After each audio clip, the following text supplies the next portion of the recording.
às vezes, no anseio de buscar um crescimento da igreja, nós somos tendenciosos muitas vezes a mostrar para a sociedade que nós somos uma igreja que movemos em uma área, em um departamento. Igrejas hoje, contemporâneas, são tendenciosas em mostrar para a sociedade que ela se move na área profética dos dons espirituais, buscando firmar uma identidade nos dons espirituais. Isso não é errado, isso é bíblico, mas isso não é o fundamento da nossa fé, isso não é o fundamento daquilo que nós cremos.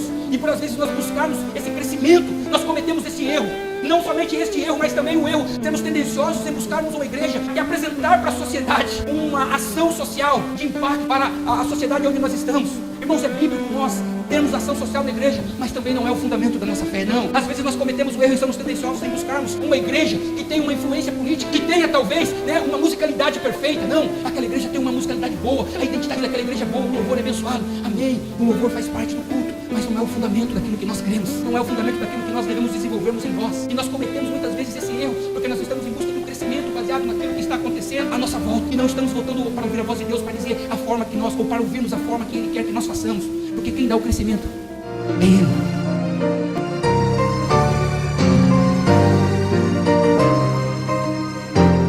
Louvado seja o nome do Senhor. É uma alegria para nós estarmos aqui nessa noite, adorando o nome do Senhor, podendo louvar e exaltá-lo diante uns dos outros, podendo professar a nossa fé. Somos muito gratos a Deus por essa oportunidade. Amém? Glória a Deus. Você já sentiu a presença de Deus nessa noite? Amém. Queria que você abrisse sua Bíblia comigo, mesmo sentado, mesmo em Atos, um texto bastante conhecido, Atos capítulo 2.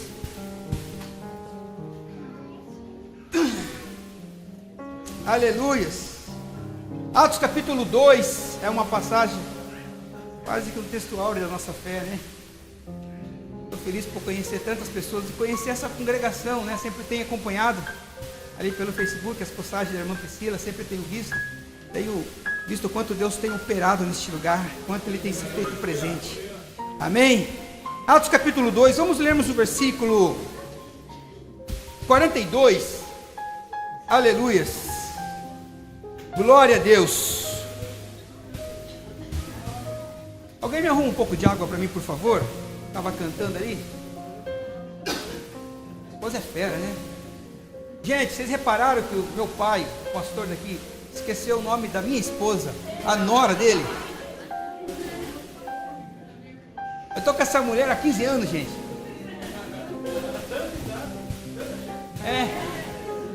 Isso porque ele tem duas noras, né? Só duas noras. Ou é Priscila ou é Jana. Pastora. Tirou do sorteio. Pastora Jana. Glória a Deus. Todos encontraram, amém? Diz assim a palavra do Senhor: eles se dedicavam ao ensino dos apóstolos e à comunhão, ao partir do pão e às orações. Todos estavam cheios de temor. Muitas maravilhas e sinais eram feitos pelos apóstolos. Os que criam mantinham-se unidos e tinham tudo em comum. Vendendo as suas propriedades e bens, distribuíam a cada um conforme a sua necessidade. Todos os dias continuavam a se reunir-se no pátio do templo. Partiam um pão em suas casas e juntos participavam das refeições com alegria e sinceridade no coração, louvando a Deus e tendo a simpatia de todo o povo. E o Senhor lhes acrescentava diariamente os que iam sendo salvos. Amém? Curve sua cabeça. Se você não ouviu Deus, esse é o momento de você falar com Deus. Fala comigo nessa noite. Eu não tenho uma palavra para você, mas o Deus que nós servimos tem algo para o teu coração. Curve sua cabeça, vamos falarmos com Deus. Senhor, obrigado, Pai, por essa oportunidade. Obrigado, Senhor, por esta noite, pelo privilégio de podermos estarmos aqui, ó Pai, cultuando, Senhor, conhecendo a Tua palavra cada vez mais, conhecendo este povo, ó Deus, que está caminhando nessa jornada, Senhor, juntamente uns com os outros, ó Pai. Pai, eu peço agora, Senhor, que Tu venhas falar com a Tua igreja, que Tu venhas falar comigo, que Teu Espírito intensifique no coração de cada um, ó Deus, a Tua voz, para que nós possamos sairmos daqui edificados pela Tua palavra, esta oração que nós fazemos a Ti em nome do Senhor Jesus. Amém. Amém. Amém, irmãos? Amém. Glória a Deus. Para mim é um privilégio podermos estarmos aqui praticamente na inauguração, né, pastor? Embora esse negócio já está, o culto já está, e começou, né? Começou um ajuntamento, e hoje, por assim dizer, podemos dizer que nós estamos oficializando, né, esse ministério de uma forma que estamos trazendo conhecimento até mesmo dos irmãos, para os irmãos que vieram comigo ali de Capão Bonito. E é uma alegria e uma responsabilidade, justamente nessa data, poder ministrar a palavra, termos um canal de bênção. Como eu falei, eu não tenho nada, mas o Senhor tem. Conforme nós temos falado, né, e temos pregado, a preocupação que nós sempre temos tido com o ministério, com a igreja, pelo menos de Capão, aqui também nós temos acompanhado, é que nós nos tornemos uma igreja cada vez mais firmada na palavra, que nós nos tornemos uma igreja que cada vez busca mais a palavra, uma igreja que está empenhada em buscar a palavra, mas também em orar ao Senhor. Eu digo isso porque quando nós olhamos, né, aí no dia a dia, ou até mesmo olhando em nosso contexto cristão que a gente vê por aí, a gente vê muitas igrejas que elas constroem uma identidade baseada nas características contemporâneas do tempo em que nós vivemos. Igrejas que olham, né, à volta, olham no momento que nós estamos vivendo, sobre aquilo que está na moda, por assim dizer, aquilo que muitas vezes está dando certo na igreja vizinha, e nós muitas vezes nós temos a ousadia, não diria a ousadia, mas nós temos às vezes, não nós praticamente, mas a igreja contemporânea hoje, ela tem ou ela busca construir uma identidade baseada naquilo que a igreja A ou B ou C está fazendo. O problema disso é que muitas vezes nós deixamos de ouvirmos Deus, porque aquilo que Deus falou em determinada igreja não é a mesma mensagem ou não é o mesmo propósito que Ele tem para outra igreja. A multiforme do corpo de Deus traz a nós revelações da forma que Ele quer trabalhar com determinada igreja, com determinada denominação. E às vezes nós, no anseio de fazer o que está dando certo, no anseio de buscar muitas vezes as características contemporâneas da igreja que nós vivemos no momento, nós cometemos esse erro de buscar uma referência na igreja do vizinho e tentar colocar em prática na igreja onde nós estamos. Não falo isso somente no contexto pastoral, mas eu falo isso no contexto congregacional, que às vezes membros, pessoas, eu não estou dizendo isso, que essa igreja é dessa forma, mas eu estou trazendo esse conhecimento para vocês, num âmbito em que nós estamos vivendo nesses dias, porque existem igrejas que gastam energias em buscar aquilo que é inovador, ao invés de buscar aquilo que é renovador. Igreja que buscar uma inovação, ao invés de trazer para a igreja de Cristo uma renovação. Irmãos, nós precisamos voltarmos aos fundamentos da palavra, porque muitas vezes quando nós estamos pensando em buscar uma inovação para trazer para a nossa igreja, nós deixamos de ouvirmos Deus, nós deixamos até mesmo de buscar os fundamentos básicos da nossa fé, para entender o que Ele quer para este tempo em que nós vivemos.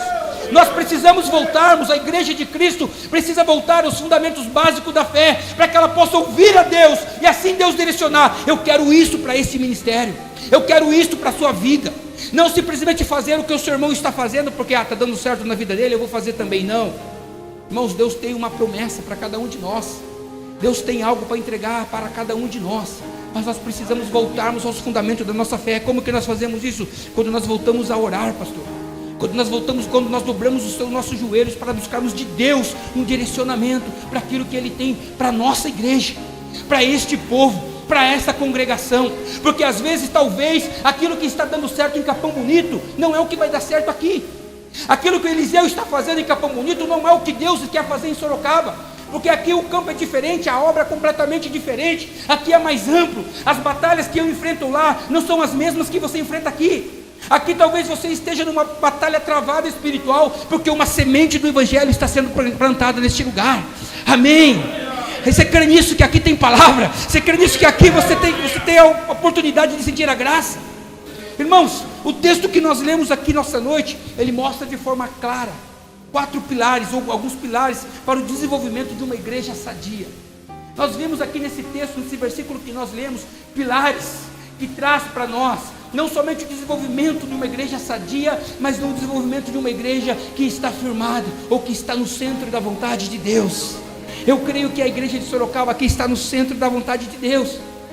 Eu creio que você que está aqui nessa noite tem buscado estar no centro da vontade de Deus. Aleluias. Aí eu pergunto para você nesta noite que compõe esse ministério, qual é a preocupação que nós devemos termos? Qual é a preocupação que eu devo ter? Qual é a maior preocupação que o Ministério Sagradas Missões deve ter? Qual é? Porque eu estou pregando aqui para vocês nessa noite, mas estou aqui juntamente com alguns irmãos de Capão Bonito. E esta palavra ela é direcionada aos irmãos de Capão Bonito também. Qual é a preocupação que nós devemos termos como igreja nesse tempo em que nós estamos vivendo? Porque às vezes, no anseio de buscar um crescimento da igreja, nós somos tendenciosos muitas vezes a mostrar para a sociedade que nós somos uma igreja que movemos em uma área, em um departamento. Não falo somente isso, mas igrejas hoje, contemporâneas, são tendenciosas em mostrar para a sociedade que ela se move na área profética dos dons espirituais, buscando firmar uma identidade nos dons espirituais. Isso não é errado, isso é bíblico, mas isso não é o fundamento da nossa fé. Isso não é o fundamento daquilo que nós cremos. E por às vezes nós buscarmos esse crescimento, nós cometemos esse erro. Não somente este erro, mas também o erro de acharmos, ou até mesmo sermos tendenciosos em buscarmos uma igreja que apresentar para a sociedade, né, uma ação social de impacto para a sociedade onde nós estamos. Irmãos, é bíblico nós termos ação social na igreja, mas também não é o fundamento da nossa fé, não. Às vezes nós cometemos o erro e somos tendenciosos em buscarmos, né, uma igreja que tem uma influência política, que tenha talvez, né, uma musicalidade perfeita. Não, aquela igreja tem uma musicalidade boa, a identidade daquela igreja é boa, o louvor é abençoado, amém, o louvor faz parte do culto, mas não é o fundamento daquilo que nós cremos. Aleluia, não é o fundamento daquilo que nós devemos desenvolvermos em nós. E nós cometemos muitas vezes esse erro, porque nós estamos em busca de um crescimento baseado naquilo que está acontecendo à nossa volta, e não estamos voltando para ouvir a voz de Deus, para dizer a forma que nós, ou para ouvirmos a forma que Ele quer que nós façamos, porque quem dá o crescimento é Ele. Quem dá o crescimento é o Senhor. Quando nós olhamos para o texto, nós vemos que a igreja primitiva, essa igreja de Atos, ela não estava preocupada em buscar profecias. A igreja de Atos não estava preocupada em se mover nos dons espirituais. Não era esta a identidade que a igreja de Atos estava buscando. Mesmo eles tendo acabado de viver a maior experiência sobrenatural que o homem poderia viver, eles estavam há poucos dias, pastor, do dia de Pentecoste. Eles tinham vivido esse mover sobre a vida deles, esse avivamento, né? Um movimento sobrenatural. Mas mesmo eles vivendo isso, eles não estavam em busca de profecias. Eles não estavam preocupados se ia ter ou não profecia. Eles não estavam preocupados se eles iam sofrer perseguições ou não. A igreja não estava preocupada em fazer conferência, ela não estava preocupada em fazer shows, ela não estava preocupada em fazer eventos, não. Ela carregava uma palavra, ela carregava um propósito, o propósito de anunciar o reino. Mas para isso eles tinham que se voltar e ouvir aquilo que Deus estava falando para aquele povo naquele tempo, buscar aquilo que Deus estava trazendo para aquela igreja.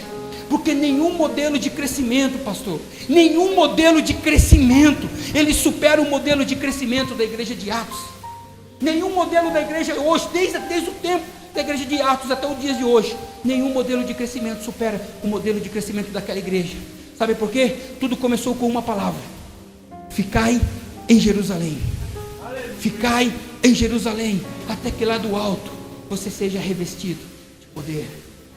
Durante 40 dias, quando Jesus ressuscitou, ele começou a caminhar por essa terra, e ele começou a desenvolver, a falar essa promessa. Muitas pessoas ouviram, muitas pessoas receberam essa promessa, muitas pessoas ouviram a falar acerca de que Jesus estava pedindo para que o povo ficasse reunidos em Jerusalém. É Paulo que vai falar em 1 Coríntios 15:16, dizendo que muitas pessoas tinham visto Jesus durante esses dias, e num determinado momento mais de 500 pessoas juntas presenciaram Jesus, e Jesus estava falando, convidando eles a serem inseridos na promessa, a receber essa promessa: fiquem em Jerusalém. O problema é que muitas pessoas, mesmo ouvindo essa promessa, poucos se envolveram. A Bíblia vai dizer em Atos 1 que apenas 120 pessoas se envolveram na promessa. Eu chego à conclusão que às vezes Muitas pessoas estão envolvidas em nosso meio, mas estão inseridos em nosso meio, mas não estão envolvidos. Muitas vezes existem pessoas que estão inseridos na igreja, mas não estão envolvidos com a igreja. Eu não falo com a denominação, mas eu falo com a causa do reino. Muitas pessoas muitas vezes são convidadas, a se envolver, são inseridas num ajuntamento, num departamento, mas elas não se envolvem com aquilo. Quando nós olhamos aqui que somente 120 pessoas, em Atos 1 vai dizer isso, que a obediência dos 120 resultou no cumprimento da promessa em Atos 2. E quando a promessa veio, quase 3.000 almas, ou 3.000 almas se dobraram a Cristo, porque eles ouviram a promessa. 3.000 almas aceitaram a Jesus. É Lucas que traz esse relato em Atos 2. Você vai ver em Atos capítulo 4, versículo 4, que 5.000 pessoas, logo após esse evento, se renderam a Cristo. No capítulo 2 nós vemos 3.000. No capítulo 4, versículo 4, nós vemos 5.000. Lucas vai dizer em Atos 5, versículo 14, dizendo que já não dava mais para contar a multidão, pastor. Já não dava mais para computar, porque grande era a multidão daquilo que Deus acrescentava na igreja. Deus acrescentava no templo. Irmãos, não somos nós que buscamos o crescimento. Quem dá o crescimento é Deus. Quem dá o crescimento é o Senhor. Aleluias, glória a Deus. Paulo, ele escreve quando ele estava em Coríntios, capítulo 15 de Romanos. Ele escreve para os romanos. Ele estava em Coríntios nesse tempo, no versículo 23. Sabe o que o Paulo diz? Paulo, já não há mais o que eu possa fazer aqui, porque todos já ouviram. A maior parte das pessoas que estão aqui já conhece o Evangelho. É que Paulo fala para os romanos: eu não vejo a hora de ter com vocês, porque aqui já não há nada mais que eu possa fazer. Porque o Evangelho tinha alcançado todos em Jerusalém, todos à sua volta. Mas qual é o segredo desse crescimento? Porque eu tenho certeza que nós, como igreja, nós buscamos um crescimento. Toda igreja, todo ministério quer um crescimento. Mas qual é o segredo? Qual é o segredo desse crescimento, Eliseu? O segredo está no versículo 42 que nós lemos. No versículo 42, se você estiver aberto, você precisa ter esse versículo como fundamento da sua fé como igreja. E perseveravam na doutrina dos apóstolos, na comunhão, no partir do pão e nas orações. Perseveravam na doutrina, na palavra. Estavam na palavra, estavam vivendo em comunhão. Estava constantemente nas casas partilhando o pão. E também estavam constantemente em oração. Este era o segredo. Quando você olha no versículo 47, aquilo que eu já tenho falado aqui, que quem dá o crescimento é Deus. Lucas, ele relata isso no versículo 47, dizendo: quem dá o crescimento é Deus. Mas isso não tira de nós a responsabilidade de nós nos dedicarmos a Ele. Isso não tira de você a responsabilidade de você se dedicar a Ele, porque tudo que Ele faz na terra, Ele faz por intermédio do homem. Tudo que Deus vai fazer neste lugar, vocês estão comigo aqui ou vocês estão olhando o som ali? Tudo que Deus vai fazer neste lugar, Ele vai fazer por intermédio de pessoas, porque Ele não faz nada aqui se não for por intermédio dos teus santos. Aleluias! Deus gosta de parceria. Deus, Ele gosta de compartilhar o propósito dEle, para que haja na tua vida e na vida do que estão à sua volta o cumprimento da promessa que Ele tem para fazer. Compartilhar o propósito. Sabe que quando eu olho para a palavra, você fica pensando assim: poxa, mas como isso? Que Deus não faz nada sem for por meio dos homens. Irmãos, Deus, Ele poderia abrir o mar vermelho. Deus, Ele poderia fazer sair a água da rocha. Mas sabe o que Ele fez? Ele compartilhou este milagre com Moisés. Deus, Ele poderia ter feito, né? A promessa na vida de Moisés é que ele fosse um libertador. Ele estava, né? A promessa dele, ele estava quase que destinado a ser libertador, mas precisou da ajuda de Joquebede para esconder ele, senão ele ia morrer. Ou seja, Deus poderia proteger? Poderia, mas Ele fez através de Joquebede. Irmãos, Deus poderia ter matado Golias, não poderia? Mas Ele resolveu compartilhar a vitória com quem? Davi. Ou seja, o que Deus vai fazer neste lugar, o milagre que Ele vai operar nessa igreja, Ele vai fazer por intermédio de você. Aleluia! Aquilo que Ele tem para fazer neste lugar, Ele quer a sua participação no milagre que Ele vai realizar aqui neste lugar, irmão. Você crê nisso? Adora o Senhor, exalte o Senhor. Aleluias! Glorifique o nome do Senhor, porque Ele se faz presente neste lugar. E se Ele quer a sua participação para o milagre que Ele vai fazer aqui, qual é a sua participação? Qual é a nossa participação naquilo que Ele vai fazer nos dias em que nós estamos vivendo? Simples. Versículo 42. Primeiro, palavra. Porque ele é o nosso manual. A palavra ela é importante. Tanto que o escritor aos Hebreus fala que ela é viva e eficaz. Ela penetra entre a divisão da alma e o espírito. E ela é apta para discernir os pensamentos e a intenção do coração. Ela se faz necessária. É Paulo. Por que a palavra ela é importante? Doutrina dos apóstolos. E perseveravam na doutrina dos apóstolos. É interessante, perseveravam praticamente na leitura e no conhecimento da palavra. Quando a gente olha Paulo escrevendo no 1 Coríntios 5,7, dizendo que nós, como cristãos, nós não movemos, conforme nós cantamos aqui, por aquilo que nós vemos. Aleluia. Você não pode mover por aquilo que você vê, porque a Bíblia diz que nós não nos movemos por aquilo que vemos, mas nós movemos por meio da fé. E da onde vem a fé? Você precisa ouvir a palavra. Nós precisamos ouvir a palavra. O ponto de partida da palavra, o ponto de partida da fé é a palavra. E o ponto final da fé é a promessa. Porque uma coisa está ligada à outra. Se você recebe a palavra, você tem fé. E se você tem fé, você recebe o cumprimento daquilo que Ele falou que ia fazer na sua vida. Aleluias. Glória seja dada ao nosso Deus. Existe uma ordem. Quando nós olhamos para esse versículo, nós vemos que existe uma ordem, uma coisa puxa a outra. Primeiro palavra, depois fé, depois o cumprimento da promessa. E a Bíblia vai dizer que sem fé é impossível nós agradarmos a Deus. Aí tem um agravante, porque muitas vezes se eu não tenho fé, é sinal que eu não estou ouvindo Deus. Se você não tem fé, é sinal que você não está ouvindo a palavra. Não tem como você ter fé se você não ouvir a palavra. Ah, mas a minha vida está tão rotineira, não acontece nada, Deus prometeu, mas parece que não cumpre. Ei, se você está sem fé, qual é a consequência? A falta de palavra. Nós precisamos voltarmos à palavra. E a palavra é um dos principais quesitos para o crescimento daquilo que Deus tem para fazer nesse lugar. A palavra. Nós usamos esse jargão, né, que fala lá em Capão Bonito, firmados na palavra. Agora nós estamos orando igual louco também, porque nós vimos que isso, a palavra não resolve não. Precisa de oração. Nós precisamos orarmos. Porque quando a igreja ela age debaixo da palavra, meu irmão, ela cresce. Porque a palavra ela é uma espada, né? Conforme eu falei, ela é uma espada de dois gumes. Mas Paulo também vai falar sobre a palavra como uma espada, lá em Efésios 6. Para lutar contra os ataques, contra os dardos malignos do inimigo, do maligno. A palavra ela é espada. Uma igreja que age debaixo da palavra, ela está protegida. Agora, quando você ignora a palavra, quando você tira a palavra do centro do teu coração, você dá legalidade para o diabo. E quando você dá legalidade para o diabo, você começa a ver o que não é para ser visto. Quando você deixa a palavra de lado e começa a dar legalidade para o diabo, você começa a ouvir o que não é para ser ouvido, a falar até mesmo o que não é para ser falado. Quando você deixa a palavra de lado, meu irmão, o inimigo começa a trabalhar em você e colocar para entrar coisas na sua mente, dizendo, poxa, você está vendo, você está naquela igrejinha. Ah, mas aquela igrejinha de bairro. Quando você deixa da palavra, você para de se mover por fé e começa a se mover por vista. Aí você começa a olhar, não é mesmo, estou naquela igrejinha, eu poderia estar numa igreja maior. Eu poderia estar num ajuntamento maior, eu poderia estar numa grande catedral ou numa sede. Não, meu irmão, se você está aqui é porque Deus te plantou aqui. Se você estiver, você pode estar na maior igreja que for. Se Deus não te quer lá, não adianta, você não vai florescer naquele lugar. Existe uma frase que fala, floresça até onde Deus te plantou. Só que quando você tira a palavra, você começa a dar ouvido.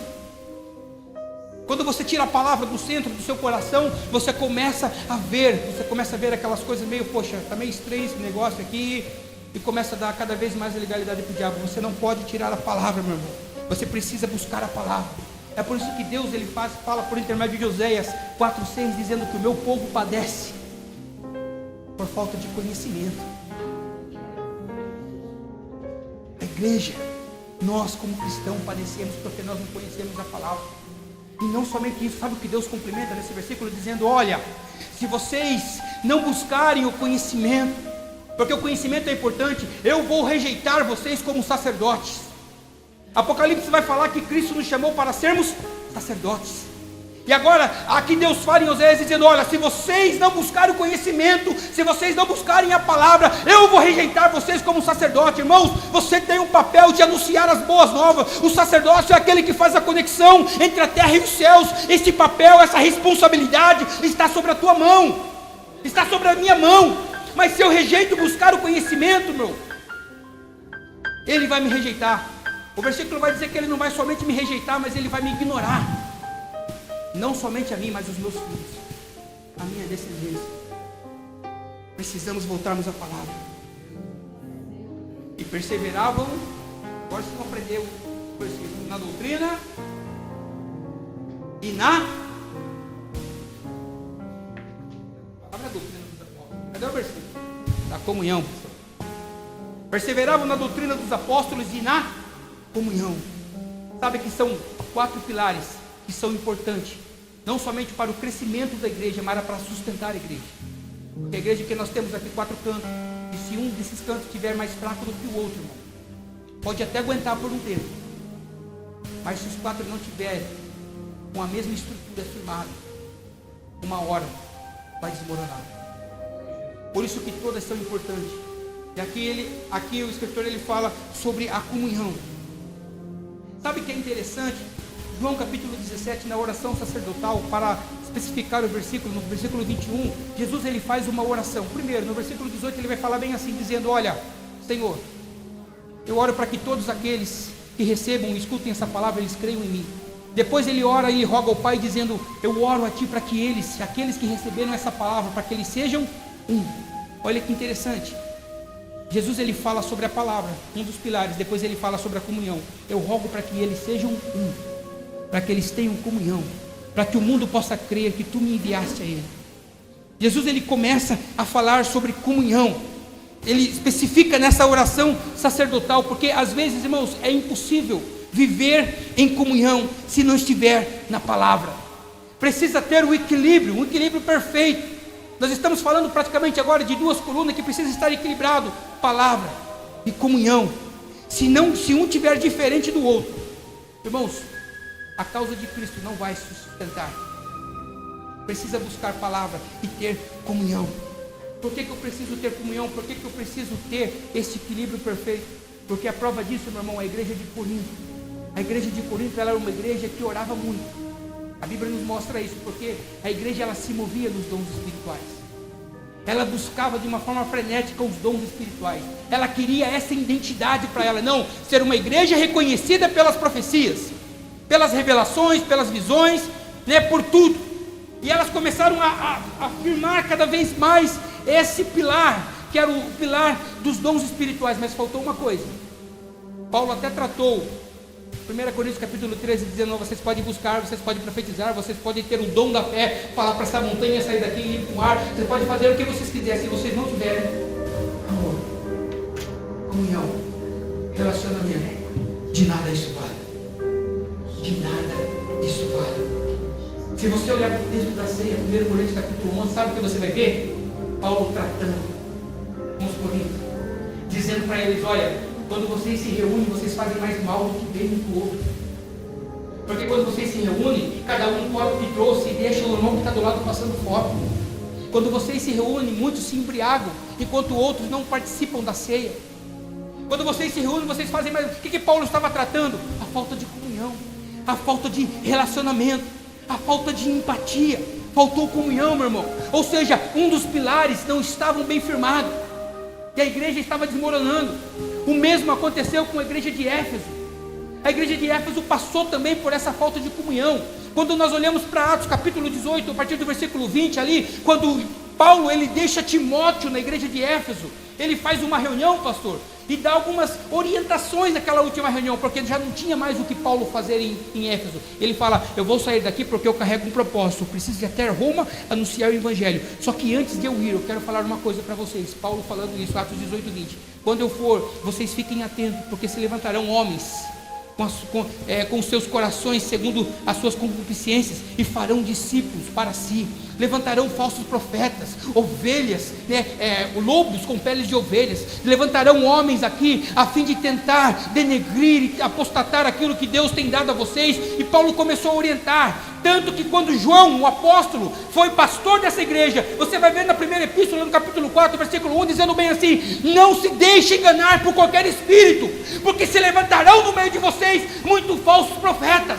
Irmãos, uma igreja foi fundamentada na palavra, ela foi crescendo a palavra, ela foi buscando uma igreja, ela foi vacinada contra a palavra, meu irmão. Só que isso trouxe um agravante, porque ela consolidou um pilar e o outro. Se não houver equilíbrio, aí eu digo para você que talvez a dureza e o combate aos falsos profetas ali da igreja de Éfeso levou Éfeso a endurecer o seu coração para a prática do amor ao próximo. Faltou comunhão também, assim como Corinto. Éfeso também pecou dentro desse departamento. O amor acabou, o amor se esfriou. Tanto que Jesus ele tenta tratar, pastor, em Apocalipse capítulo 2, dizendo, irmãos, o versículo é lindo. Jesus elogia a igreja de Éfeso, dizendo bem assim: conheça as tuas obras, conheço o trabalho da sua perseverança, sei que vocês não podem tolerar homens maus, sei que vocês colocam à prova aqueles que se diz profetas, aqueles que se diz profetas e não são profetas. Jesus elogia, porém, tenho contra ti, deixaste o primeiro amor. A igreja foi fundamentada numa palavra, foi tão vacinada contra a palavra que quando chegava um irmãozinho a ponto de falar alguma coisa, eles começavam a julgar, começavam a se distanciar. Não. Foi vacinada contra a heresia, mas tornou-se corações duros, endurecidos para a prática com amor ao próximo. Irmãos, é um cuidado, pastor, é um cuidado que a igreja precisa ter. Ela precisa buscar a palavra, sim, ela precisa ter comunhão, sim. Ela precisa estar em equilíbrio em todos esses pilares que sustentam e traz um crescimento para a obra do Senhor. E aliás, traz a consequência que é o crescimento que Deus dá. Aleluias. E aí, quando Jesus ele alerta ali a igreja de Éfeso, Jesus praticamente fala: vocês precisam voltar aos fundamentos básicos da fé. Vocês precisam novamente voltar ao amor, voltar à comunhão, voltar ao partir do pão. Versículo 42, e perseveravam comigo na doutrina dos apóstolos, na comunhão e no partir do pão. O que é o partir do pão, Eliseu? Sabe o que é partilhar? É servir. Eu sei que nós vamos ser servidos hoje. Eu estou ouvindo ele entrar. Glória! Posso ouvir um amém aí, igreja? Amém! Glória a Deus. Partir o pão, partilhar é servir. Jesus ele teve essa preocupação na noite que ele instituiu a ceia, lá na Páscoa, quando ele ensina os discípulos a servir, quando ele até mesmo ele faz um gesto dos mais humildes, gestos que um servo de uma casa podia fazer, a ponto de lavar os pés dos seus discípulos. E naquela mesa ele teve a preocupação, dizendo para os discípulos, dizendo: olha, não se preocupe em ser o maior, não se preocupe em ser o líder, não, sirva, porque aquele que serve é o maior. Aquele que serve no reino de Deus, a matemática é o contrário. E Jesus ele se preocupou nesse ato de servir para que trouxesse aos apóstolos a comunhão entre as pessoas, para que pudesse ensinar os apóstolos a ter comunhão, porque servir traz comunhão. Quando eu sirvo, eu trago comunhão. E tem uma coisa que o diabo não suporta na igreja, é o quê? Comunhão. Por isso que muitas vezes o diabo dava gargalhada, porque a igreja está pregando, está orando, mas está faltando comunhão. Nós precisamos servir. Servir. Só que não é simplesmente servir. É servir. Mas como servir? Porque às vezes a pessoa acha que servir é trabalhar bastante. Não, irmão, servir é trabalhar certo. Porque tem muita gente servindo, partilhando pão, achando que está fazendo certo, e o diabo está dando gargalhada. Porque às vezes as pessoas elas pegam como base essa palavra e falam: eu preciso servir, eu preciso partilhar, e faz isso apenas como um rito, como uma regra de fé, e o coração está longe. E Deus conhece o coração. Deus sabe se você está fazendo com louvor, Deus sabe se você está fazendo com amor. Deus ele não olha apenas a atitude. Quando você faz algo para Deus, irmão, falei isso na igreja uns dias atrás, e me veio à memória agora.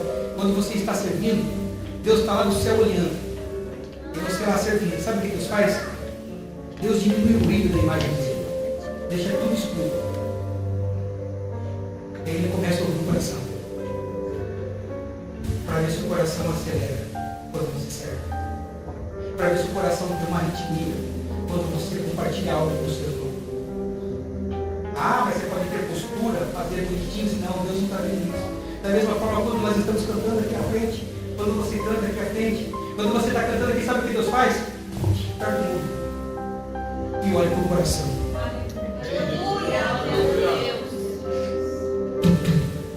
Para ver se o coração queima. Para ver se o coração acelera. Então muitas vezes nós estamos fazendo errado para mostrar. Quando a gente faz é até bonito, sabe quem aplaude? As pessoas. Deus não. Porque Ele viu o coração. Ele viu o propósito que você tem, o propósito que você carrega. Aleluias. Glória a Deus. Quando você partilha, você tem comunhão. Quando você partilha e tem comunhão, você faz muito mais do que lhe é proposto. Quando você serve, você parte do povo, você tem comunhão com aquilo que você faz muito mais, você não se importa, sabe por quê? Porque você não faz como uma barganha. Você não faz apenas, para mostrar para as pessoas, não, você faz por fidelidade a Deus, meu Deus, sem interesse. Agora a grande chave é que para eu partilhar e ter comunhão com você, eu preciso primeiramente desenvolver a minha comunhão com... Porque se eu não tiver comunhão com Deus, é impossível ter comunhão com você. E aí para desenvolver a minha comunhão com Deus, o que eu faço? E perseveravam... É comigo, 1, 2, 3, sem vergonha. E perseveravam na doutrina dos apóstolos, na comunhão, no partir do pão. É através da oração que eu vou desenvolver comunhão com Ele. Sem a oração eu não desenvolvo comunhão com o Senhor, meu irmão. A oração é interessante que ela traz a manifestação do poder do Espírito Santo sobre a minha vida, sobre a sua vida. Mas o poder dependia da presença do Espírito Santo. É por isso que quando Jesus falava sobre o Espírito Santo, Ele falava, eu preciso ir para que Ele venha. Porque se eu não for, Ele não vem. E se Ele não vir, não vai haver poder sobre a tua vida. Por isso que Jesus diz na palavra, dizendo, olha, fiquem em Jerusalém até que vocês sejam revestidos de poder. Não há como nós colocarmos em prática esses fundamentos se nós não tivermos primeiramente uma comunhão com Ele, a revelação do seu poder sobre a nossa vida. Então a oração traz sobre a nossa vida a manifestação do poder de Deus. E quando eu olho para esse texto, eu vejo que a igreja primitiva, a igreja ela fazia, ou a oração, ela fazia parte da igreja primitiva. Porque quando eu olho, muitos foram os sinais, meus irmãos, muitos foram as passagens que relatam os resultados que a igreja tiveram por intermédio da oração. Pedrão foi solto, porque a igreja estava orando. Irmãos, paralíticos eram curados, apóstolos passavam, a sombra dos apóstolos curava, porque a igreja estava orando. Irmãos, demônios eram expelidos, espíritos imundos eram expelidos das pessoas, porque a igreja estava orando. Milagres e prodígios aconteciam pelo intermédio da vida dos profetas, por quê? Dos apóstolos, porque eles estavam orando, eles estavam buscando a presença de Deus. Então a oração ela traz, a oração ela é poderosa, ela resulta, em muitas coisas sobrenaturais que acontecem. Talvez até choque você se eu reformular a colocação aqui.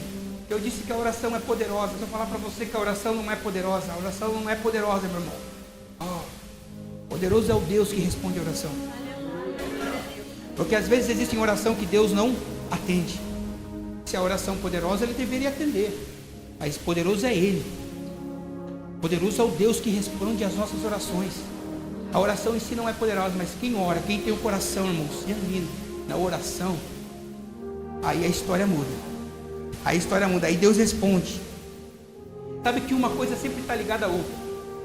É o Salomão que vai escrever Provérbios 28, Tiago, no versículo 9, dizendo que se alguém recusa ouvir a minha palavra, ou se alguém recusa ouvir a palavra, sabe o que Deus diz? Até as suas orações são detestáveis. O que desvia os seus ouvidos de ouvir a lei, de ouvir a palavra, até as suas orações será abominável. Irmãos, você está entendendo? Oração, palavra, comunhão, partir do pão, equilíbrio. Não adianta você fazer uma mais porque eu partilho o pão. Não sou muito de oração não, mas a comunhão eu vou bem. Bom, eu gosto de pregar, mas orar vai desmoronar uma hora. Porque aquele que não ouve as palavras, aquelas orações são detestáveis. Só que é interessante, Priscila, que até para orar eu preciso conhecer a Bíblia. Porque se a oração em si não tem poder, para se tornar uma oração poderosa, eu preciso conhecer a palavra. Então eu preciso conhecer a Bíblia, porque até para orar, sabe o que Esdras vai fazer quando ele ora no capítulo 9? O que ele vai dizer? Ele ora os feitos de Deus. Se você ler, ele vai falar da grandiosidade de Deus, daquilo que Deus já fez. A mesma oração Neemias faz no capítulo 1. Quando ele ora a Deus, ele ora expondo as Escrituras, falando daquilo que Deus fez por intermédio de Moisés, e na época que Moisés atuava, dizendo, praticamente lembrando Deus daquilo que ele fez. Ele expunha as Escrituras. E o que falar então de Daniel 6, capítulo 10, quando ele orava com a janela aberta para Jerusalém, pastor? Sabe por que ele fazia isso? Olhava mediante aquilo que Salomão escreveu, porque no momento em que Salomão escreveu capítulo 6, no versículo 36 de 2 Crônica, a oração de Salomão foi uma oração hipotética. Na verdade foi uma revelação que ele estava tendo, dizendo bem assim: meu Deus, se porventura o meu povo, ou esse povo que está aqui pecar, orando pela nação de Israel, se esse povo que está aqui pecar, porque não há quem não peque, e se porventura tu entregar eles a outro servo ou a outro país, para que eles sejam levados em cativos, e lá onde eles estiverem, no cativeiro, onde eles estiverem, se eles se arrependerem, se eles se voltarem, buscar a orar, olhando para Jerusalém, tu irás ouvir a oração daqueles que fizerem isso. Daniel conhecia as Escrituras. O que ele fazia? Abria a janela e ficava olhando para Jerusalém. Ele conhecia a palavra quando ele orava. Você precisa conhecer a palavra quando você ora. Eu preciso conhecer cada vez mais, buscar entender a palavra, porque às vezes a gente trata a oração como uma lista de pedidos. Senhor, eu quero isso, quero aquilo. Meu irmão, quero um carro, quero uma casa. Senhor, quero salvação na minha família e tal. Não, irmão, você precisa conhecer as Escrituras para você olhar. A sua oração, ela precisa ter base. A oração, ela precisa ter base na palavra. Sabe, quando você conhece, a coisa fica fácil, porque quando você ora pedindo a salvação da sua família, está aqui, ó, crê no Senhor teu Deus e serás salva tu. Senhor, a tua palavra diz que a minha causa será salva. Senhor, guarda a minha família, porque a tua palavra diz, porque se tu não guardar, em vão vigia. Palavra. Senhor, salva os meus filhos, porque os filhos são as tuas promessas para a nossa vida, são como flechas. Quando você conhece a palavra e você ora a palavra, meu irmão, você fecha o seu, no bom sentido da palavra, com Deus. Meu Deus. Quando você conhece a palavra, você sabe que tudo que você pedir a Deus em nome de Jesus, você vai receber. É bonito, né? Aleluia. Peça em nome de Jesus que você vai receber. Espera aí, quando você conhece uma palavra, você sabe que há uma condicionante. Jesus diz, portanto, se vós estiverdes em mim e as minhas palavras estiverdes em vós, tudo o que pedirdes, você será feito. Aleluia. Sabe que Deus, ele sabe tudo o que você vai pedir, né? Cada vez que você vai orar, antes que você abrir a sua boca, Deus ele é onisciente. Ele é o passado, o presente, o futuro, o alto, o ômega. Ele sabe de tudo, sabe do fim dos seus dias. E não há nada que você possa fazer que você vai surpreender. O próprio Jesus, ele diz isso em Mateus 6,8, dizendo que o Pai sabe o que vocês precisam, mesmo antes de vocês pedirem. Uau! Por que eu devo orar então, se Ele sabe disso que eu preciso? Talvez você se faça essa pergunta, porque eu já fiz. Senhor, Tu sabe o que eu preciso, por que eu devo orar? Por que eu devo buscar? Se Deus sabe o que eu quero, por que eu devo buscar? Sabe o que Ele fala? Isaías 43, versículo 26, dizendo bem assim, quando ele ora, quando ele traz uma palavra dizendo que praticamente nós devemos fazermos ele lembrar. Faz-me lembrar. Faz-me lembrar e enfrentemos juntos o juízo. Vamos discutir a causa. É Deus falando. Não é que Deus se esquece, irmão. Sabe o que Deus faz? Fazer você se lembrar daquilo que Ele prometeu, porque Ele não se esquece. nós esquecemos. Quando ele fala, faz-me lembrar, ele não está querendo propriamente dizer para nós lembrarmos dele, mas é uma forma que ele está trazendo a nós, de nós lembrarmos das promessas que ele fez, de trazermos à memória que um dia ele falou que nós seríamos uma pessoa usada por ele, que um dia o nosso nome seria soprado. É aí que quando ele chama para nós discutirmos a causa, é para ele nos trazer à memória das promessas que ele fez em relação à sua vida. Por isso que você deve orar e falar: Senhor, vamos conversar sobre isso, porque tu falaste, Senhor, e a palavra diz que a tua palavra não volta vazia, mas antes fará o que lhe apraz. A tua palavra não cessa, a tua palavra vive. Pode passar o céu, pode passar a terra, mas as minhas palavras não vão passar. Isso Jesus falou. Isaías 48 vai dizer que seca-se as flores, caem as folhas, mas a minha palavra dura para sempre. Aleluias, glória a Deus. Jesus ele pede para que nós oremos com insistência. Lá na palavra de Lucas 18, quando ele fala da mulher que vai pedir para o juiz lá, ele dá um exemplo ali: vocês devem pedir, insistir. Peça baseado na palavra, para que as palavras estejam sobre o teu coração. Irmão, se você fizer isso, diga de milhões aí. Deus, mesmo sendo soberano, ele não ignora as suas orações. Mesmo ele tendo o universo inteiro para sustentar, porque a Bíblia nos diz que ele sustenta todas as coisas, ele não ignora as suas orações. Pode ser as orações talvez mais xoxas que você faça, ele está ouvindo. Deus ouvidos, ele está sempre atento para ouvir o nosso clamor. Você sabe que Deus ele não parou o sol simplesmente porque ele queria parar. Sabe por que Deus parou? Porque ele atendeu o pedido de Josué. Ele não queria fazer, Josué pediu. Está lá em Josué 10:12, dizendo que Josué ele chega diante do Senhor, perante a multidão. Sabe o que ele falou? Pare, sol, diante de Gibeon. Só chegando com isso. E você, lua, pare também sobre o vale de Aijalon. E o que aconteceu? Sabe o que a Bíblia fala? Que nunca antes, versículo 12 do capítulo 10, nunca antes e nem depois houve um dia como aquele, quando o Senhor atendeu a oração de um homem. O problema é que nós não sabemos pedirmos a forma que pedir. Pede e não recebe porque você pede mal. Tiago já falou isso. Ele atendeu o pedido de Moisés, a oração de Moisés, quando Moisés intercedeu pelo povo. Deus queria matar o povo. Depois Moisés falou: não, Senhor, não faça isso não. Ouviu o conselho de Moisés por intermédio de uma oração. Ele atendeu o pedido de Elias. Quando Elias pediu para que chovesse, choveu. Elias simplesmente orou. Ele atendeu o pedido de Abraão, quando Abraão intercedeu pelo seu sobrinho Ló para que ele não fosse morto. Ele atendeu o pedido do rei Ezequias, quando concedeu o rei Ezequias mais 15 anos. Ele não ignora as nossas orações. Talvez essa palavra seja para alguém nessa noite, achando que Deus não está te ouvindo. Gente, Deus está te ouvindo. Deus está te ouvindo. Aleluias. Tenha paciência. Ele enxerga o contexto todo. Ele não enxerga somente o presente, mas ele viu o seu passado, está vendo o seu presente, ele conhece o seu futuro. Aleluia. Se ele não cumpriu ainda, é porque você não está preparado. Porque primeiro ele prepara a bênção e depois ele te entrega.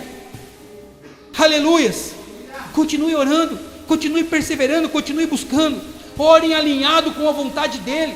Porque quando você ora alinhado com a vontade dele, meu irmão, não há demônio que impeça a resposta dele na sua vida.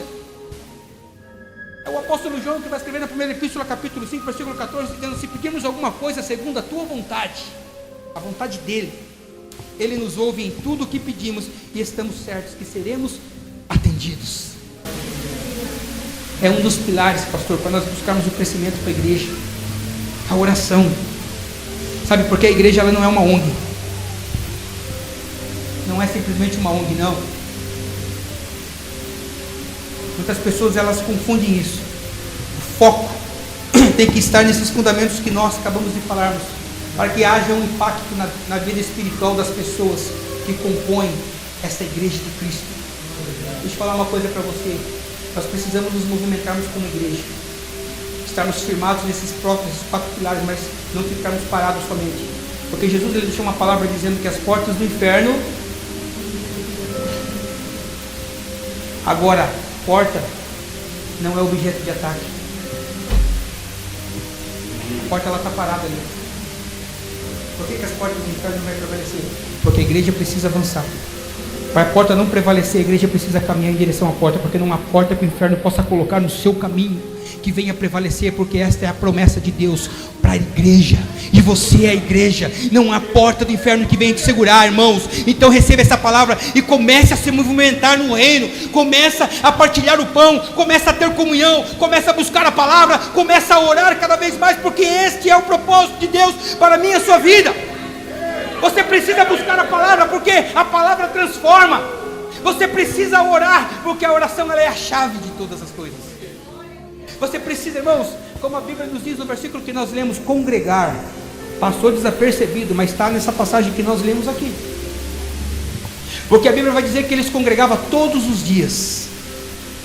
Eles estavam reunidos, congregando. Aleluia. Hoje nós temos culto 2, 3 vezes por semana. E às vezes nós deixamos passar no batido uma semana. E queremos transformação na nossa vida.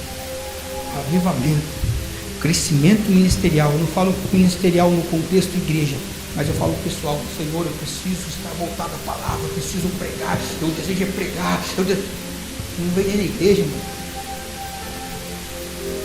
Eles estavam todos os dias congregando, buscando a palavra, aleluias, comungando, a comunhão que eles estavam tendo.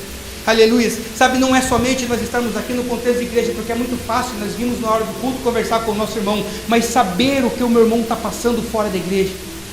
Sabe aquela pergunta famosinha que o pessoal tem costume de fazer na internet, dizendo, no stories está tudo bem no stories, e por trás do stories? Da mesma forma na igreja está tudo bem, mas e no dia a dia, você sabe o que o seu irmão tem passado? Você tem tido comunhão com ele? Você tem visto se ele está passando por alguma necessidade ou não? Como está o seu relacionamento, a sua comunhão com os irmãos da casa? Com os irmãos da igreja? Você conhece, tem que caminhar. Irmãos, às vezes a gente como cristão, a gente coloca um peso de religiosidade, achando que nós não podemos às vezes nos reunir com o nosso irmão para se divertir, para dar uma risada, para apenas conhecê-lo. Porque não é na igreja, não é num ambiente como esse que você vai conhecer o seu irmão, não. Mas é numa conversa na mesa que você conhece o seu próximo. E quando a Bíblia fala de comunhão, é isso. É quando você, não é somente o pastor que tem que visitar os membros, mas é como as ovelhas visitam umas às outras para saber as causas, o que tem passado. Isso é comunhão.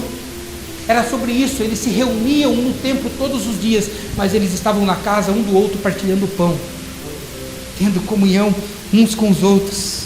Aleluias, glória a Deus. Quando eu olho para essa questão da comunhão,